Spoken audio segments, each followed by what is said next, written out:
पुरानी सास की पुरानी दीवारें। ये कहानी शुरू होती है रूपा के ससुराल से। रूपा की सास को पुरानी चीजों की याद से जुड़े रहने का बहुत शौक था। चाहे पुराना दिन का हो या तस्वीर, वो कुछ भी अपनी दीवारों से हटने नहीं देती थी। पर ये लगाव जो आपको सामान्य लग रहा है ना, ये बिल्कुल भी सामान्य नहीं था। एक सुबह श्याम के बिजनेस पार्टनर महेश अपनी बीवी के साथ मीना के घर पहुंचते हैं। दरवाजे पर ही महेश अपनी पत्नी से कहता है, एक बात याद रखिएगा संतोषी जी, दुनिया भर की सारी बातें कर लीजिएगा मीना भाभी से, पर भूल कर भी उनकी पुरानी दीवारों की चर्चा मत कीजिएगा, वरना आज हम घर नहीं जा पाएंगे। संतोषी कुछ समझ नहीं पाती और अपने पति के साथ घर के अंदर जाती है। आइए आइए भाभी जी, आखिरकार आप हमारी इस झोपड़ी में आई गई। कितनी बार कहता हूँ महेश को, कह रहे भाई कभी भाभी को भी हमारे घर लेकर आ। मैं तो कितनी बार आपके घर आ गया हूँ। घर पर इतना काम है भाई साहब कि क्या बताऊं। ऊपर से इन्हें चाहिए गर्मा गर्म रोटियां। मुझे फुर्सत ही नहीं मिलती घर से निकलने की। इतना काम रहता है, क्या बताऊं भाई साहब। पर आज किसी तरह आ ही गई। ऐसे भाभी जी दिख नहीं रही, कहाँ है भाभी जी? और इशारा करते हुए श्याम दीवार की ओर अपनी उंगली करता है, जहाँ एक पुरानी साड़ी में हाथ में एक कपड़ा लिए एक औरत दीवार पर टंगी तस्वीरों को पोंछ रही थी। नीचे आ जाइए भाग्यवान, मेहमान आए हैं। कौन? अरे महेश भाई साहब, आइए आइए। अरे भाभी जी भी आई हैं। ए बहू, चाय नाश्ता लगा। सभी एक साथ बैठ जाते हैं और बातें शुरू हो जाती है। बातों ही बातों में संतोषी कहती है, एक बात बताइएगा भाभी जी, दीवारों पर इतनी सारी तस्वीरें, राज क्या है? संतोषी ये कह रही होती है कि महेश उसका हाथ दबा देता है। बोल ही दिया इसने, इसी का डर था मुझे। अब भाभी नहीं रुकने वाली। अरे ये दीवार, आपने ये दीवार क्या ही देखी। घर में ऐसी बहुत सारी दीवार है और किसी भी दीवार का एक कोना नहीं छोड़ा मैंने। चलिए आपको दिखाती हूँ। और संतोषी का हाथ पकड़कर मीना उसे एक एक दीवार की हिस्ट्री बताना शुरू करती है। वो देखिए, वहाँ सबसे ऊपर वो आपके भाई साहब के दादा के छोटे भाई की तस्वीर है। इनके कारनामों के बारे में क्या बताऊँ मैं भाभी, सुनकर दंग रह जाएंगी आप। अच्छा, ऐसा क्या करते थे भाभी जी? अरे छत से छलांग लगा देते थे। आजकल तो कुर्सी से गिरने से लोगों की मौत हो जाती है, और वहाँ छत से कूदने के बाद भी शरीर का एक बाल भी टूट जाए इनका मजाल है। फर्क ही नहीं पड़ता था इन्हें। अब उसके नीचे वाली तस्वीर देखिए। मैंने अभी जिनके बारे में आपको बताया ना, ये उनके छोटे बेटे हैं। एक पहर में 100 रोटियां खा लेते थे ये। 5 किलो क्या होता है भाभी, 5 किलो घी नाश्ते में खाते थे। घी तो इनके लिए दही बराबर था। अच्छा, इन महाशय का नाम क्या हुआ भाभी? अरे नाम तो देखिए, तस्वीर के नीचे लिखा हुआ होगा। इतने छोटे अक्षर है कि क्या बताऊं। मेरी आंखें भी अब बूढ़ी हो रही है तो मुझे साफ दिखता नहीं। अब वो छोड़िए, मैं आपको और बताती हूँ। ये बीच में 2 तस्वीरों की जगह मैंने खाली छोड़ी है, क्योंकि उनकी ना तस्वीर नहीं मिल पाई हमें। उस ज़माने में इतनी फैसिलिटी भी तो नहीं थी कि एक बार फ़ोन से फ़ोटो खींचा और सेव हो गया। एक बार जो फ़ोटो खिंचवाई सो खिंचवाई। एक बार मीना शुरू होती है तो बोलती ही जाती है। इसी तरह लगभग 1 घंटे का समय बीत जाता है। हो गया भाग्यवान, समझ गई भाभी जी, देख ली उन्होंने तस्वीरें। हाँ, कितना समझा कर लाया था संतोषी को कि पूरी दुनिया जहाँ की बात कर लेना भाभी जी से, पर इन तस्वीरों के बारे में कुछ मत पूछना। ये औरतें ना कभी अपने पतियों की नहीं सुनती। आज तो हो गया। बहू, तू हमारे रात के खाने का इंतज़ाम भी आज यहीं कर ले। बाकी सभी के बीच हो रहे डिस्कशन से दूर मीना तो लगी रहती है। ये देखिए, ये हुए हमारे बहुत नज़दीक के रिश्तेदार, मेरे बेटे के दादाजी यानी कि मेरे ससुर जी। दोनों हाथों से खाना बना लेते थे और दोनों हाथों से खाते भी थे। इसीलिए उनके लिए 2 गोबर के गैस जलाने पड़ते थे। तस्वीरों का तो मैं समझ गई भाभी जी, पर ये पुरानी घड़ी, वो भी बंद घड़ियाँ तो घर में नहीं होनी चाहिए। अरे क्यों नहीं होनी चाहिए भाई, क्या बुरा हो गया मेरे साथ? ये मेरे ससुर के जो दादाजी थे ना, उन्हीं के कमरे की है ये घड़ी। एक रोज़ वो इस घड़ी पर वक्त देखे जा रहे थे और देखते ही देखते उनका ही वक्त थम गया और उसी वक्त ये घड़ी भी रुक गई। तब से ये घड़ी उनकी याद के रूप में मैंने अपने हॉल में लगा रखी है। इस तरह मीना का वही पुराण 100वीं बार सुनकर प्रिया किचन में जाकर अपनी भाभी से कहती है, कुछ कीजिए भाभी, वरना मम्मी का ये पुराण तो रात तक चलता ही रहेगा और इस सब में आपको बार बार मेहमानों को नाश्ता परोसना पड़ेगा। ये सुनते ही रूपा फौरन हॉल में आती है और अपनी सास से कहती है, मम्मी जी वो आपकी कमरे में जो तस्वीर नहीं है क्या, उस पर ना मैंने एक दीमक चलता देखा, कहीं तस्वीर पर दीमक तो नहीं लग रही है ना मम्मी जी? हैं क्या? भाभी जी आप तब तक इन तस्वीरों को देखिए, बाकी चीज़ों की जो हिस्ट्री मैं आपको 2 मिनट में आकर बताती हूँ। हाँ? ये कहकर मीना झट से अपने कमरे की ओर भागती है। अंकल आंटी जी, आपको यहाँ से फ़ौरन निकलना होगा, वरना अगर फिर मम्मी के हत्थे चढ़ गए ना तो न जाने क्या होगा। जैसे ही कमरे से मीना बाहर आती है तो वो देखती है कि मेहमान तो जा चुके हैं। भैया भाभी कहाँ चले गए? अभी तो मुझे अपने कमरे की तस्वीर भी दिखानी थी। कब समझेंगे आप मम्मी जी? अच्छा लगता है क्या? एक तो ऐसे ही हमारा फ्लैट पुराना हो गया है, उस पर आप दीवारों पर और पुरानी तस्वीर लगा कर रखती हैं। दीदी की शादी की उम्र हो रही है, अब जब लड़के वाले उन्हें देखने आएंगे और ऐसा पुराना घर देखेंगे तो उनका मूड तो पहले ही ऑफ हो जाएगा ना। फिर हो चुकी दीदी की शादी। मैं सोच रही हूँ कि घर का रेनोवेशन करवा लेते हैं। मुझे भी आइडिया अच्छा लगता है, क्या कहते हैं पापा आप? करवा लो बहू, बिल्कुल सही है। अब तो रूपा की खुशी का कोई ठिकाना नहीं था। अब वापस से उसके ससुराल की दीवारें खाली जो होने वाली थी, रात को अपने कमरे में जाकर रूपा अपने पति से कहती है, बहुत दिमाग लगाना पड़ा तब जाकर ये रेनोवेशन का आइडिया मेरे दिमाग में आया। अब दीवारों पर ना वॉलपेपर्स लगवा दूंगी, फिर कैसे मम्मी जी पुरानी तस्वीरें टांग पाएंगी दीवारों पर। अब तुम सास बहू को जो करना है आपस में करो, इस मैटर में मैं कुछ नहीं बोलने वाला। और अगले ही दिन से रूपा अपने घर पर रेनोवेशन का काम करवाना शुरू कर देती है। अगली सुबह ठीक 9 बजे उनके घर मिस्त्री पहुंच जाते हैं। चलिए मम्मी जी जल्दी जल्दी अपनी ये सारी पुरानी चीज़ों को दीवार से हटा लीजिए, तब तो जाकर दीवारों की मरम्मत होगी, वरना इस बीच आपकी तस्वीर टूट गई तो। नहीं नहीं नहीं, ऐसा बिल्कुल नहीं होना चाहिए। बहुत रुक, मैं अभी फ़ोटो हटवाती हूँ। 1.5-2 महीने की ठोक पीट के बाद पूरा फ्लैट अच्छी तरह रेनोवेट हो जाता है। दीवारें झगमगाने लगती है। ये है नए नए पेंट की खुशबू। अब लग रहा है ना ये मेरा ससुराल। पर मुझे तो कुछ कमी लग रही है बहू। खाले टीके की कमी तो है मम्मी जी, सही कह रही हैं आप। अरे नहीं बहू। और सीधा अपने कमरे में जाकर मीना सबसे पहले अपनी पुरानी घड़ी को लाकर दीवार पर टांग देती है। ये क्या कर रही हैं आप मम्मी जी? इस पुरानी घड़ी के कारण दीवार की शोभा चली जाएगी। कितने सुंदर कलर का वॉलपेपर लगाया है मैंने। आप इस घड़ी को रहने दीजिए।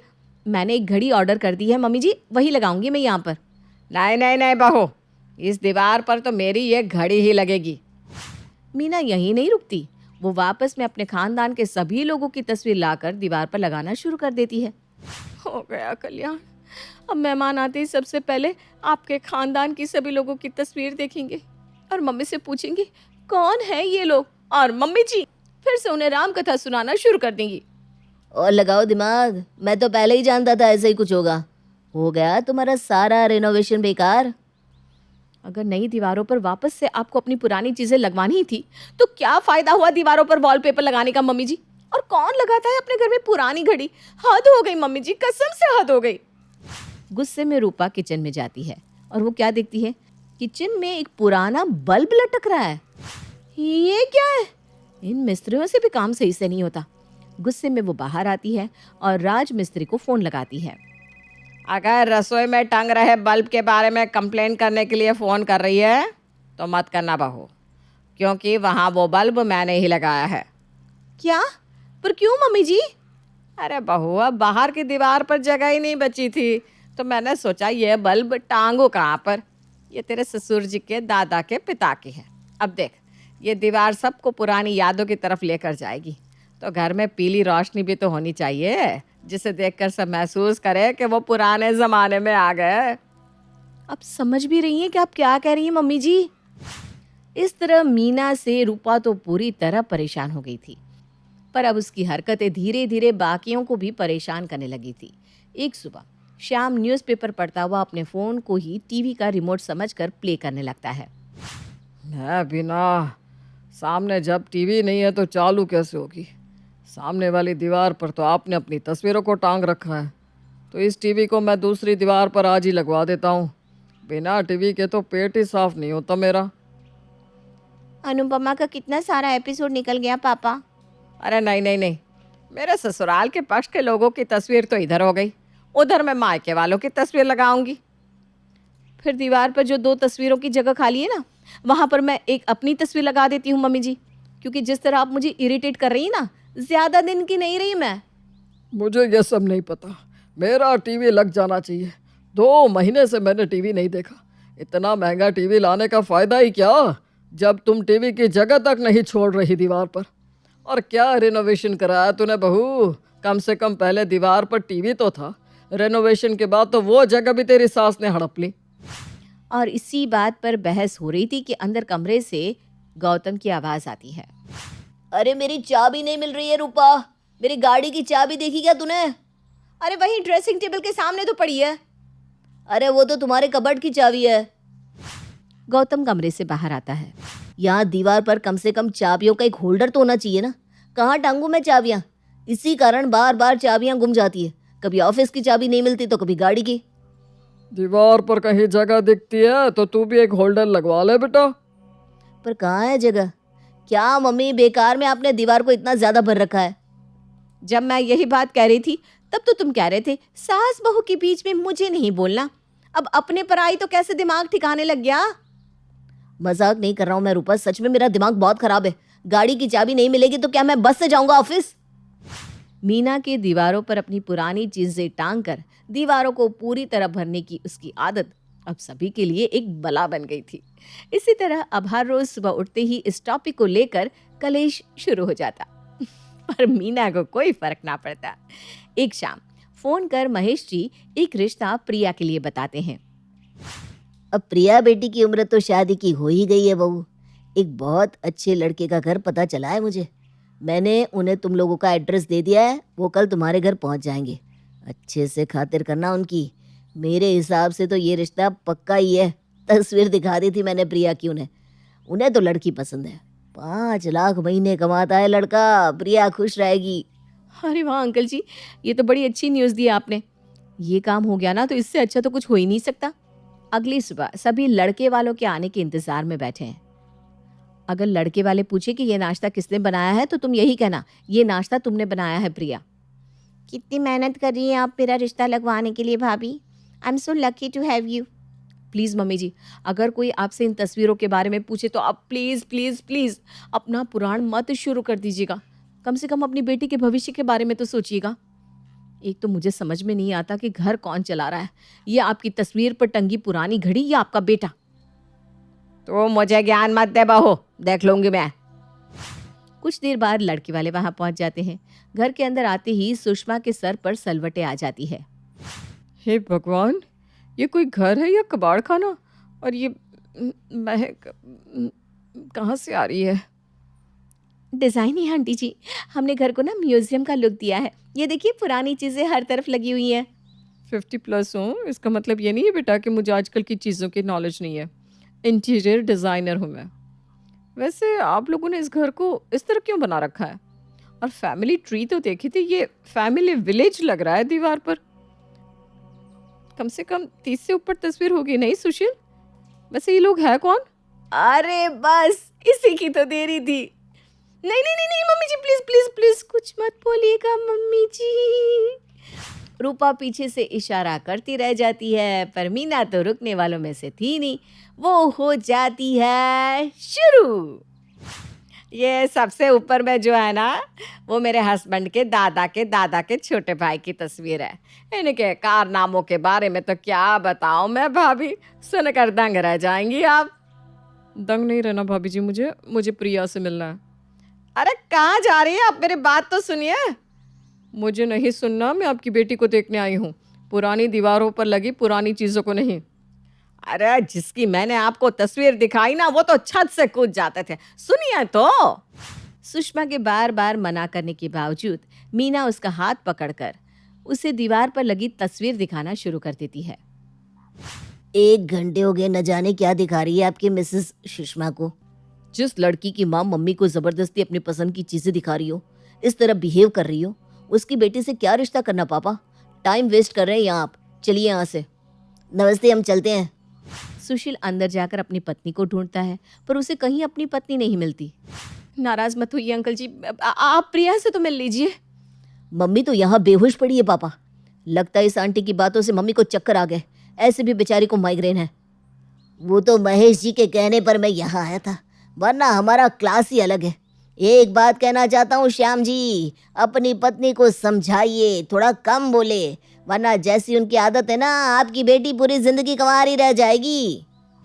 ये क्या, लड़के वाले तो वहाँ से चले जाते हैं और प्रिया फूट फूट कर रोने लगती है। पापी के साथ मेरी तस्वीर भी लगवाने की तैयारी कर लो मम्मी, मैं कसम खाती हूँ अब कभी भी आपसे बात नहीं करूंगी। 5 लाख कमाता था लड़का, 5 लाख। ढूंढ पा रहे थे क्या पापा मेरे लिए ऐसा रिश्ता? किस्मत से आया था वो रिश्ता और आपकी हरकतों से चला गया।